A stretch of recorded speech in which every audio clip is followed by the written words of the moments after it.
Hey everyone, Melissa here. Welcome back to my booktube channel. I wanted to do a Friday Reads video today, tell you a little bit about what I've been reading this week and what I have on tap, and a little mini of a bookstore haul. Not much of one, but a little bit of one. So anyway, let's get started. So earlier in the week, I had a really bad migraine. I get them pretty frequently. And so I was taking a nap, but I didn't really want to fall asleep, so I thought I would put on an audiobook. And one of the ones that I turned to was Duende by Tracy K. Smith. She is one of my favorite poets. I really enjoy her work. If you don't know her, a little bit about her, she was the 22nd Poet Laureate of the United States, and she served in that role from 2017 to 2019. And she's a Pulitzer Prize winner. She won that in 2012 for her third collection of poetry called Life on Mars. And she was most recently host of the podcast The Slowdown, which I absolutely loved listening to her talk. She has a wonderfully beautiful, soothing voice that was great, which is one of the reasons why I picked up this audiobook collection for when I just wanted to just kind of relax and chill out. So I didn't really realize how dark of a collection it is, and I liked it, but I wouldn't recommend it for when you just have to chill out and listen to something, listen to an audiobook to fall asleep. That's not this kind of collection.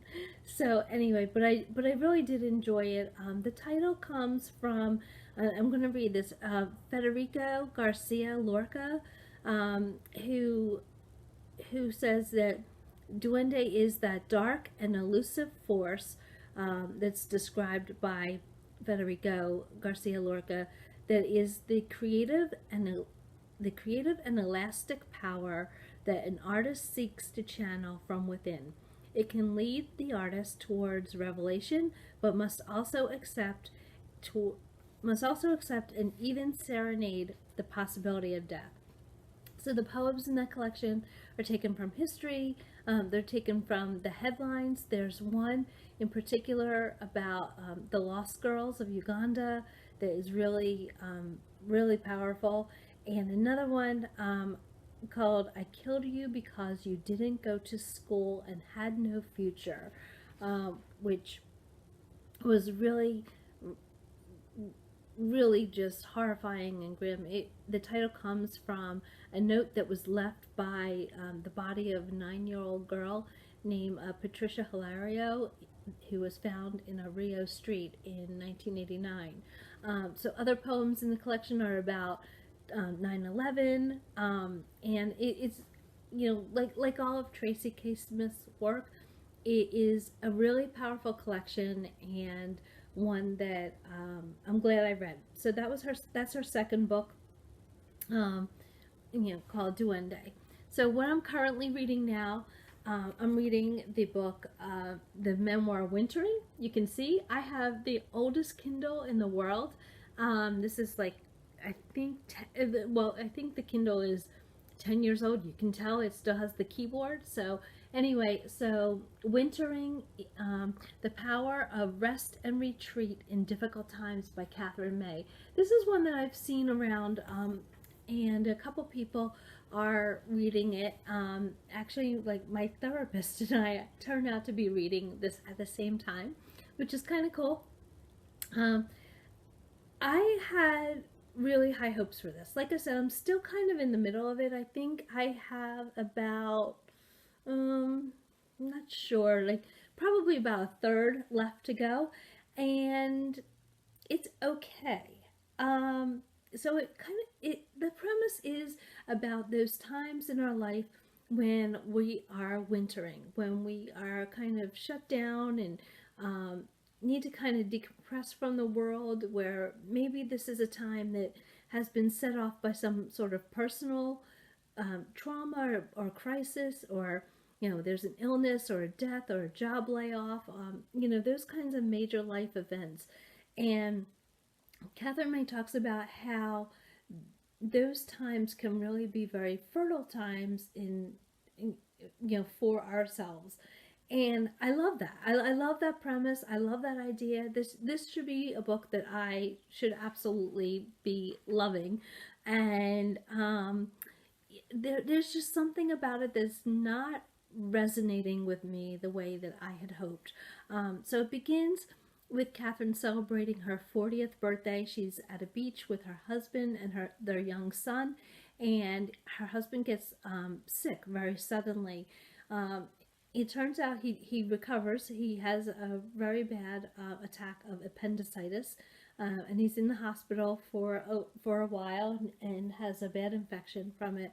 And meanwhile, like during this time, she's having some issues with her job. She is, contemplating like leaving her job. She's just published a book.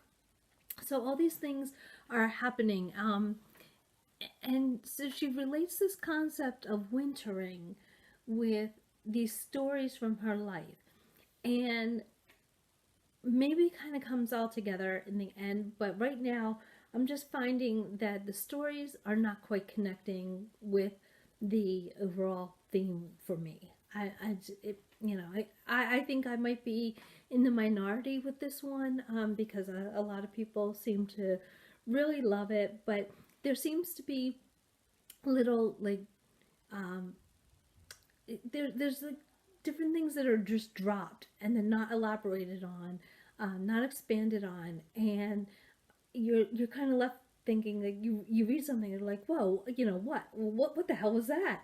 And you want more, and that doesn't happen. So anyway, this was almost a DNF for me, but like I said, I have about a third of the way left. We'll see what happens. So I will report back on that. But the prose, like some of the writing in it is absolutely gorgeous. There are some beautiful passages about wintering and that this whole idea that are just gorgeous, but it's just not coming. Like I said, it's not coming together for me.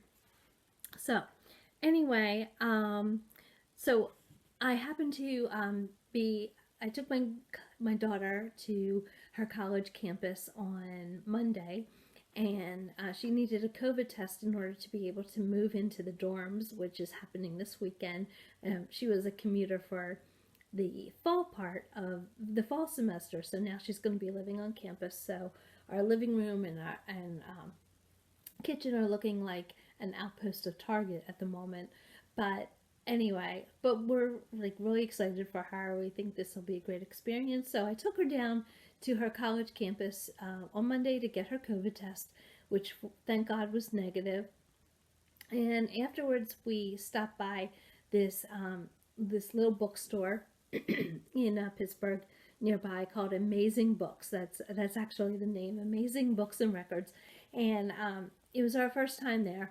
So the guy asked if I needed anything, if I was looking for anything particular. So I happened to mention 100 Years of Solitude, which is the read-along that's going on with several other booktubers.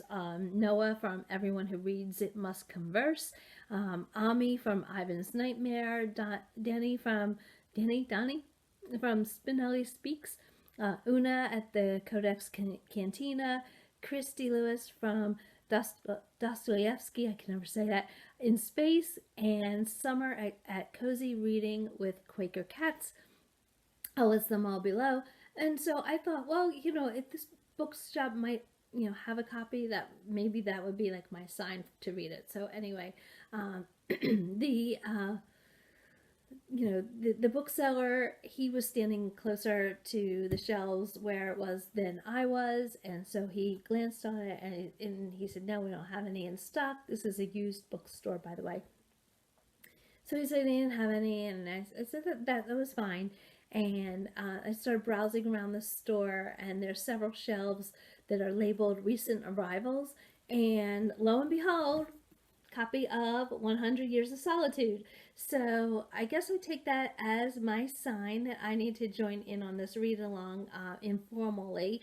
And this is one that I've always kind of been curious about.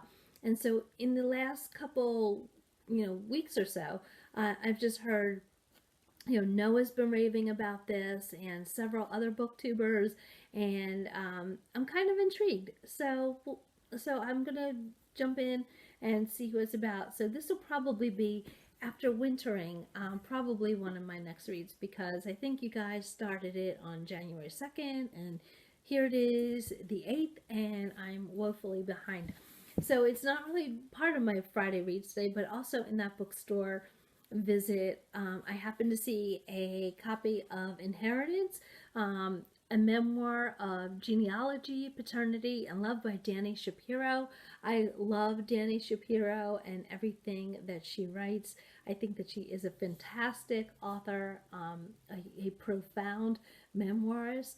And I read this at the end of 2020 and really loved this book. It's a book about how her work has always been about identity and family and where you come from and all of that. And so she takes a DNA test and she finds out that her father is her biological father is not who she thought he was.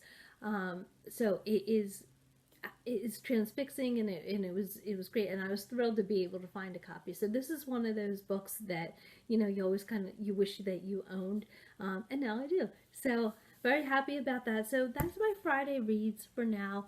Really not too much to report. I'm hoping to finish Wintering tonight, see if it gets better, and then depending on how much time I have this weekend, maybe either start 100 Years of Solitude, maybe start one of my Christmas books that I received, and we'll see. So anyway, I hope you're having a good week. It's been an interesting one here in the United States, as I talked about in my previous video, and so I hope you have some good books, and yeah, and anyway, so thanks for watching.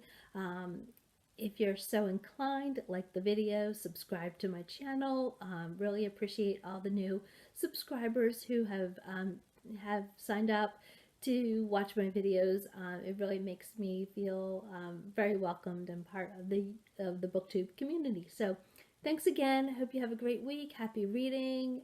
Stay safe, and I'll list all the books and information down in the description box below, as well as where else you can find me on social media. Thanks. Have a great week. Bye.